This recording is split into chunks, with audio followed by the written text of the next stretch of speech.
So, Michelle. So, David. We've been all over the world recently, haven't we? We've done a lot of Eastern Europe. Yep. But we're going back to an old favourite today. China. Yeah. Wow, you just... I know there was no cliffhanger there, but I feel like it's because when you say favourite, I mean, China's the only thing that comes to mind. Yeah, really. I mean, we can talk Trump, but who cares? No one cares about Trump. Here's a really big question. Yeah. There's a tiny little bird that is basically the reason where we're at with China right now. Yep. This is a little theory I've got. It's a sparrow. It's not a canary? Not it's a canary. Not in a coal mine? No. Okay. No, it's a sparrow. Okay. The humble sparrow, I believe, is one of the reasons why the entire world is currently where it is at right now. Okay. Now, you want to know why, and it all comes down to Xi. Okay. Sorry, Xi. I have been corrected. It's not Xi Jin Ping. It's Xi Jin Ping. Who said that? Who said that? A Chinese journalist that I've been in contact with and talked to. Anyway, let's not get involved with this. Right, okay. I'm like, well, that's not how everyone else pronounces it. So anyway. It's a Chinese journalist. That's fine. It said Xi. But, if you want to call him Xi, I don't care. But right now, today, Xi Jinping's and sparrows. Okay. Yeah. Great. You're listening to I Spy, the wolf warrior of Australian intelligence. Yeah, you know what? Don't say anything bad about us. Don't say a word that's bad about us. Because you know what? We'll podcast out you so hard. You will learn. I really like dumplings. So do I. I'm really hungry, actually. Hello and welcome to I Spy. My name's Michelle Stevenson. I'm here with David Callan, and we're going to tuck back into China because a lot of stuff has been going on, particularly in terms of the government. Huge month for China. Yeah, absolutely. And I think what we really need to unpack is Xi Jinping. I'm going to say it the way I normally say it. Call it the way you do it. Xi Jinping, he's back in power like there was any worry or concern that he wouldn't be back in power. And I think also what was really interesting was the people that he pulled closer and tighter towards him. Yeah, there's a lot to be unpacked there. Yes, because a lot of people were really... This is kind of the analogy I heard. Yep. A lot of journalists who have a real focus on China said in their Chinese fantasy football, so to speak. So when they look at the government and who was going to get in and who was going to get what kind of departments, that was their Chinese kind of fantasy football. Yeah, I get it. I totally. If you got Bujilao, you're done. Yeah. No one got it.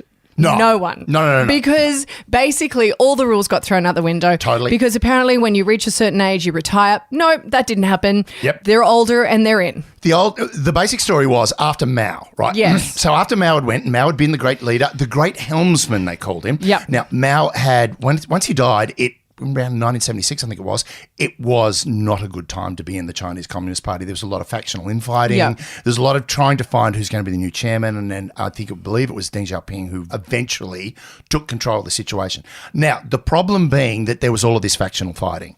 Now, what they decided to do is the best way to do this is whoever becomes head of the party, e.g., president of the country, premier, whatever you want to call him, well, the person who takes over only does it for 2 terms. That's all you get. Right. And the interesting thing about that was as soon as they put that in, everything politically stabilized, and it stabilized really, really well. Right. But the big thing was you always knew who the next president was going to be because at the party conference, the 5-year conference that they have, the president would walk out, whoever it was that was that year, and then his successor would walk behind. That's the problem we have with Xi, whatever you want to call him. Xi. Let's go with Xi because that's Xi. The way Australians pronounce him. Right. So the big thing was Xi walked out, but there was no successor behind him. Yeah, certainly the other members of the the Central Committee of the Politburo came out, but there was no clear winner as to who was to follow, which indicates that not only has Xi got himself a brand new spanking 3rd term completely out of the box, but also he's probably going to want to hold on to that for the rest of his life. Yes, and there was a leadership reshuffle. So the longtime foreign policy hand, Wang Yi, was seen snagging a promotion to the coveted role of top diplomat. Yep. Now, I can't remember how old he was, but he's young. I thought he was 69. Oh, hang on. No, there's another one in there that he's young. He's 69. All right. And so I think that was kind of a bit of a surprise there. But he's kind of the one who has taken that kind of hardline stance when it came to COVID policy making. Now, there's a lot. Before we go any further, I just want to unpack a little bit of history because it's going to help clarify what's going on. I think it'll help a lot. And it does come down to sparrows. Right. But also, before we get into that, I want to also flag that we should discuss wolf warrior diplomacy. Is that what you're going to tell? Yeah, okay, cool. Because that's really, really interesting when it comes to what's going on with China, and it kind of makes a lot of sense. Most definitely. Now, we go back to 1958, the Great Leap Forward. Chairman Mao has decided, economically, in 1949, we've taken over the country. Now we've got to have our leap forward and take our place on the stage of the world. Now, what happened was he decided one of the things we're going to do is kill off all the sparrows. Okay. Right? Who was so mad about the sparrows? Well, the thing is, sparrows eat grain. Oh. So if we kill all the sparrows, and it was called Smash Sparrow. That was the name of the operation, Smash Sparrow. Oh, okay. Yeah, pretty simple. If you go out there and you see a sparrow, kill it. Right? Okay. And that way we'll have all this, so much more grain to eat. But they don't understand that the sparrows are part of the world, I guess. The ecology and all that. Yeah. Yeah, that was the problem. See, like, take the bees away, we all die. Yeah, well, here's the thing. Take the sparrows away, all the insects that the sparrows eat, because they don't just eat grain, they eat all the pests. They tend to just grow out of control. Yeah. They had locust plagues. They had famine, right? Famine that some believe could have killed, the numbers vary from anywhere from 15 million to 70 million people. All because they killed the sparrows. Because they killed the sparrows. Oh, my God, that is so great. Right. So, boom. Yep. Point number one. Yep. That's happened. The other thing that happened that was really, really, really, really kind of interesting about that was suddenly there's not a lot of food around, right? So, what the hell? Let's start eating the wildlife. See, it's not traditional for the Chinese to eat pangolins. It was a mark of desperation. The whole idea of wet markets and the use of wildlife. It's poor people. Was poor people starving out in the bush, right? But even nowadays, the whole wet markets and also, the whole eating of bats and stuff like that has a lot to do with regional farmers who don't have a lot of money. They don't have a lot of money. They don't have a lot of food. Yes. Well, back then they didn't have a lot of food. So what are we going to do? Let's start eating that. So that's also one of the reasons why, a lot of people believe there have been this uptick in certain respiratory illnesses, one that also features very heavily in China's history called COVID. Right. Anyway, so there's that. Now, let's talk about Xi. Okay. Xi, whose dad, right? His dad was Xi Jinping, who fought alongside Mao. He was a hero of the revolution, to the point where basically the children of the revolution, quite literally, great song, by the way, the children of the revolution in China are called princelings. They were all regarded as the heir apparents to the regime. Okay. Until the mid-60s, when Mao went, hang on a minute, I'm getting old, I'm getting paranoid, who's going to take over? They're all looking at me, who's got a knife and it's coming up behind me? And he basically had a purge. And that was the Cultural Revolution, where he basically turned around and went, right, this is it. I'm going to get rid of all the old revolutionary guards, and they're all going to be imprisoned, purged, and their children are going to be sent out into the countryside to learn what it's like to live as a peasant. Oh, my gosh. Yeah, not a good look for a guy. No. And these kids had all been they were sort of like teenagers. Yeah. They'd all been living the life royal. Right? Yeah. They'd been having a great time. They lived in a compound in the middle of Beijing where they were treated like princes. They had it all. Suddenly, out to the country, and that is where Xi started living in a cave. Now, just so you know how bad it was, before he was kicked out of Beijing and sent to the country, he was publicly denounced at his school by his mother. Oh. Yeah. It got really. No wonder he is the way he is. He just didn't get the love of his mother. And then he escaped the country and went back to Beijing, standing there cold, wet and dripping and starving at his mother's doorstep. See, it's all making sense right now. And she handed him back to the police and he went back out into the country. See, it's all making absolute sense. Yeah. Now, how did this guy who hated working in the country, he even confesses he smokes. Xi is a smoker, and he confessed he took up smoking because it gave him a chance to take cigarette breaks while he was working. Yeah, I feel like that's why a lot of people took up smoking. So, one, this is a guy who has lived in the lab. Basically, let's take a boy from Cranbrook and throw him out into the desert. Would not survive. He would not survive, right? No. So there he is. This is when he realised, I have to knuckle down. He realised if I'm going to survive this, I've just got to keep my nose to the grindstone, my backside in the air, take my occasional cigarette and get through this. Yep. And they finally did. They got through it. Xi's father, who was sent to prison, was then released. He was, he was basically, they retold the story of his greatness. I mean, when he died, he was buried in his family village. His ashes were taken to his original village. There is a 65-ton granite statue of him above the place where he was buried. And here's the interesting thing. There's a couple of great quotes. I love this. Right. The quote on his tomb is, "The party's interest comes first." I mean, that's very communist of Very, him. very communist. But here's the thing. Xi lives by that now. Xi literally lives by that. One of his favourite quotes. This is a quote from Xi. He uses it in speeches regularly. "Government, the military, society and schools. North, south, east, west. The party leads them all." Because what you don't understand, what we don't understand about it is with an authoritarian regime, there are certain things you have to have in place to make it work. 100%. Repression, that works really well. You've got to be able to, and boy, the Chinese do that really well. Propaganda, what Xi has done in the last decade with propaganda is off the chain. It's brilliant. Yes. Right? You've got to have patronage, which, interestingly enough, Xi's moving away from, well, he's kind of playing with patronage. All of the people that he's brought forward with him in the Congress, they're all he's patron to all of them. Yep. They're all part of his faction. And finally, rigged elections. Well, you don't need rigged elections in China. You just don't hold them. Yes. Right? So he's managed to get all of these things in place. But without the army, you can't succeed. So once everything was fixed, once the Xis were back in favour, Xi applied for the Communist Party. He was rejected 9 times. It took him 10 times. I actually feel bad for him because I feel he's literally been ostracized by his mum. Yep. He's been living in a cave. Yep. He went back to his mum. She sent him back out Yep. there. Then he's like, can't get into the Communist Party. Yep. It's like crazy. And the thing was, he couldn't get in, but because of his father, they finally let him in and they gave him this position working as the Mishu, which is the secretary, the personal secretary to Geng Biao. And Geng Biao was the vice premier at the time and also the minister for national defence. At that point, that is when Xi went, hang on, armies are really important in this game because with the PLA, the People's Liberation Army, what do you think their number one role is?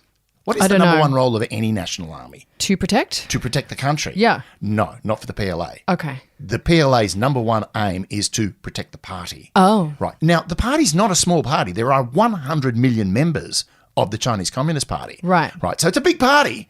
But the thing is, the army, if you don't have the army, you don't get anywhere. So the thing is, he worked with the army. Right. After that, he went to Zhejiang, where he was like the deputy governor or something. Fujian province, which is right next door to Hong Kong. And you look across the South China Sea to this little island called Taiwan. Yep. Right. Now, the problem is because Hong Kong was bubbling away as this little economic centre, and then on the coast you had China working basically, Fujian province working as its factory, corruption was rife. Yep. There was one guy who was a peasant who realised, hang on, I can make a bit of money here.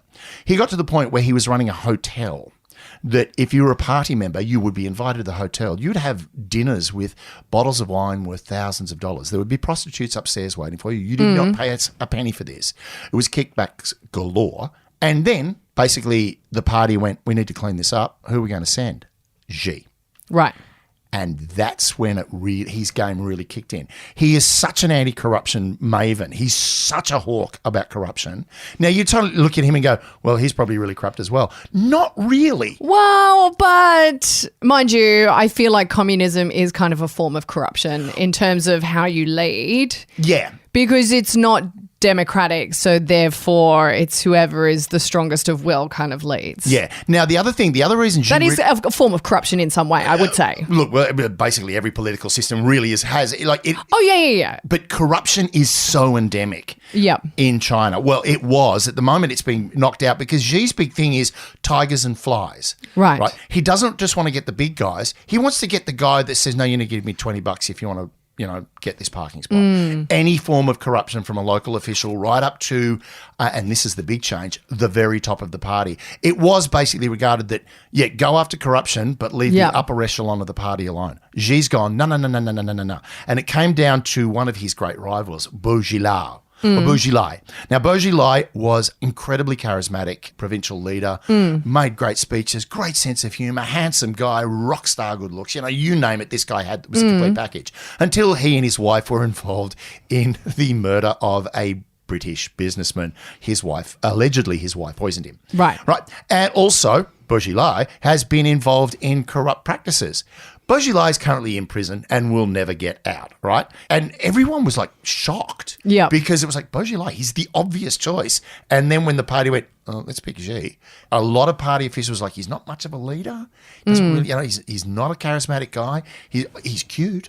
He's got that happy kind of face. But beyond that, he's not really a dude. And the thing is, everyone, and this is the thing with Xi, everyone has underestimated how he operates. Yeah. Right? So the whole thing was, this was all really good for him. The whole corruption thing, great, fantastic. And then there was one event in global politics that made him really stop and take notice. That was the collapse of the Soviet Union. And also, 5 years prior to that, Chernobyl.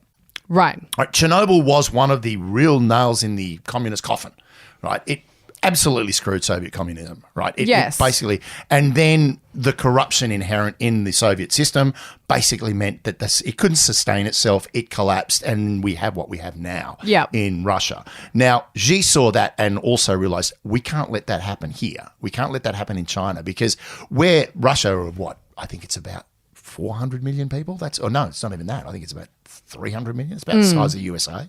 While it's a big country and a big population, 1.5 billion people, that can be really devastating if that gets out of control. So there was that. But then 2008 came around, and it was China's coming out party, because since Tiananmen Square right through to 2008, China has basically increased, well, actually since Mao's death, I think China's economy has increased something like 400%. Right.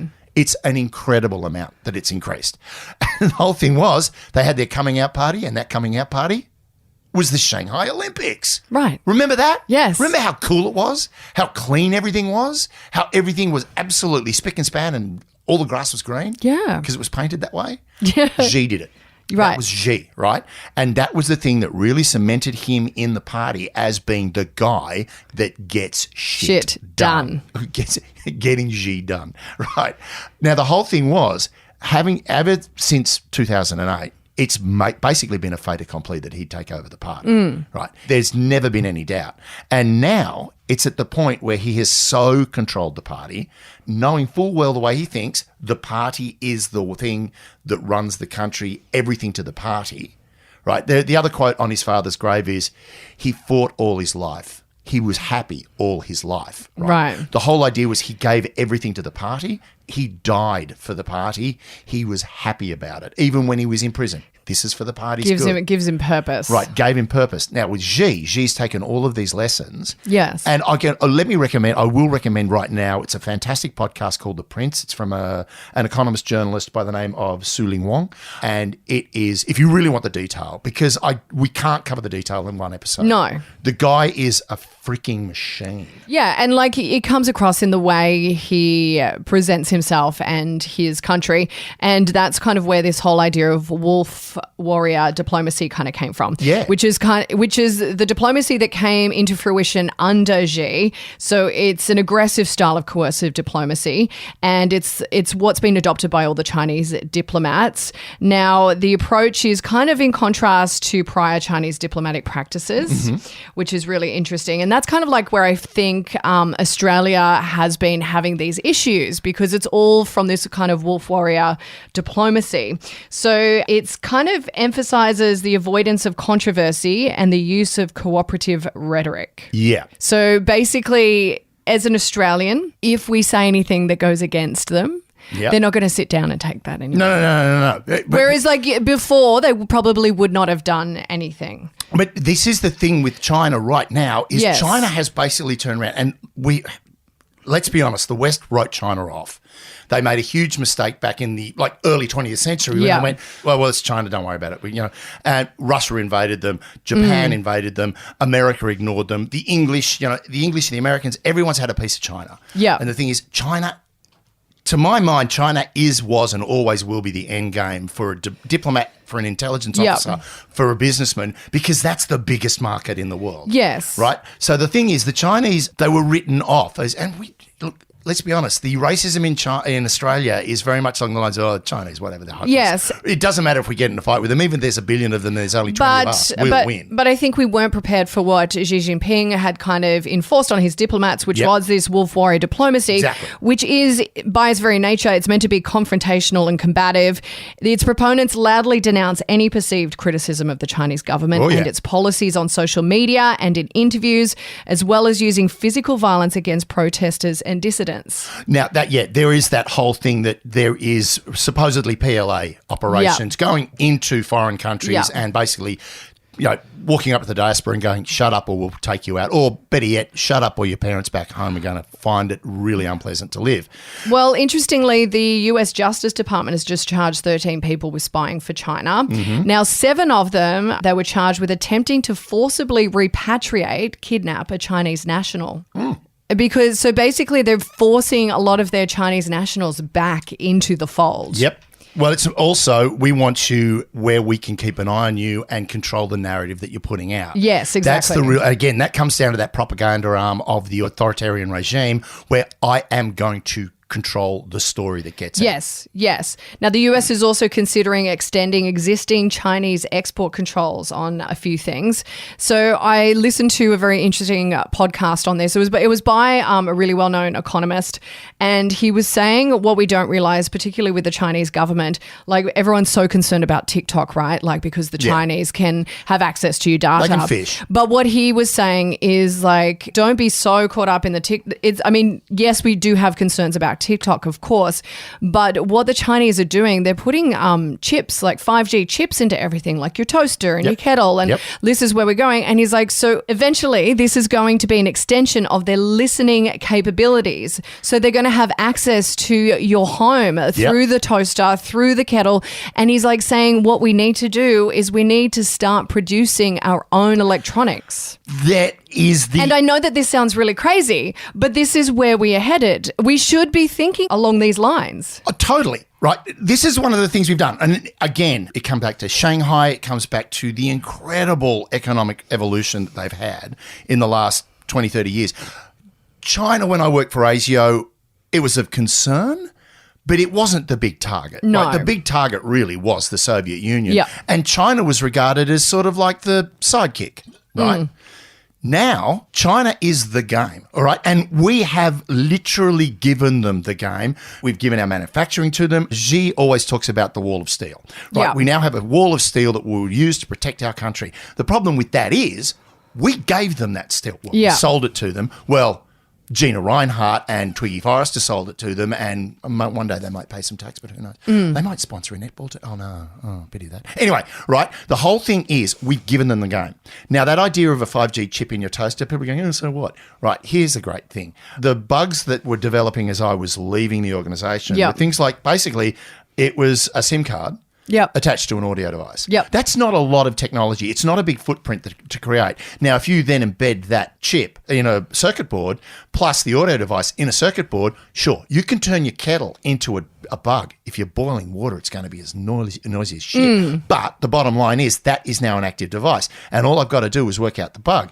A friend of mine, I remember years ago, back in the late 90s, a mate had bought a new printer and plugged it into his computer, and he went, what the hell? The printer was also a fax machine. Yeah, sorry, I'm that old. Right? And I was like, fax machines. With thermal paper. Right? And the thing is, as soon as he plugged it into the computer, the fax machine rang the company to say, I'm here. Right? Now, that was the technology in the 90s. Now, we don't need to plug you in. We just need to activate you with a signal, and away you go. Right? So, yes, and that to me is fascinating. I'm absolutely stoked with that. And they were also, when they were charging 13 people with spying for China, they'd found 2 who were trying to subvert the prosecution of an unnamed Chinese company. Now, reportedly, it's Huawei. Yeah. So Huawei there's been a whole bunch of conversations and lots of stuff written about Huawei. And, our government even said we're not accepting Huawei, and for good reason, because giving China that extra leg into anything. We're not going to give you our communications infrastructure. That's basically what we're saying when we say we don't want Huawei running our 5G. We don't want you to control the infrastructure.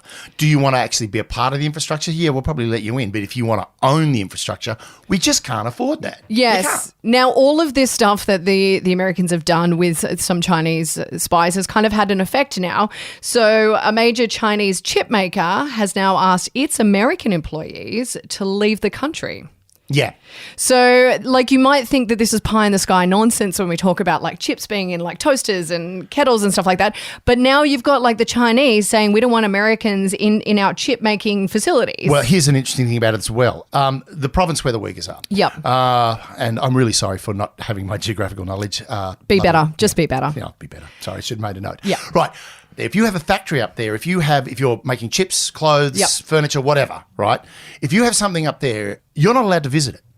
The Chinese have now turned around, H&M turned around and went, we're not really happy with the labour practices up there. So China went, cool, no dramas.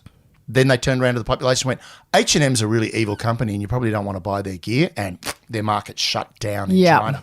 Right? They have that power. And for you to lose the China market, oh my God, you're going to take a hit. You're going to take a bigger hit than Yi did when he walked into Skechers and they went, dude, grandmas are not going to buy Kanye's shoes, right? The whole thing is China right now, and again, the Olympics are a really good example. The Olympics were basically their coming out party for them to go, look at what we've done. Remember what we were like back in the 70s? Look at what we are now. And if you look at photos of Shanghai in the 70s and Shanghai now, it's like a science fiction. Right? Now, what they've done, basically they've gone, hang on, why do you keep asking us about human rights? Why do you keep asking about Taiwan and Hong Kong? Why can't you celebrate and acknowledge that we are a global power? And the interesting thing about a lot of the rhetoric coming out of the West, particularly that was coming out of the Morrison government, what was coming out of the Trump governments, the problem with that was that actually buoyed the Chinese propaganda system in country. They were able to turn around to their population and go, this is what they think of you. Yep. This is what they think of our country and all the amazing things we've done. We've raised 600 million of you out of poverty. And what do they say? We're all criminals and we should be punished for it. Well, we're not going to take it anymore. Yep. They literally are.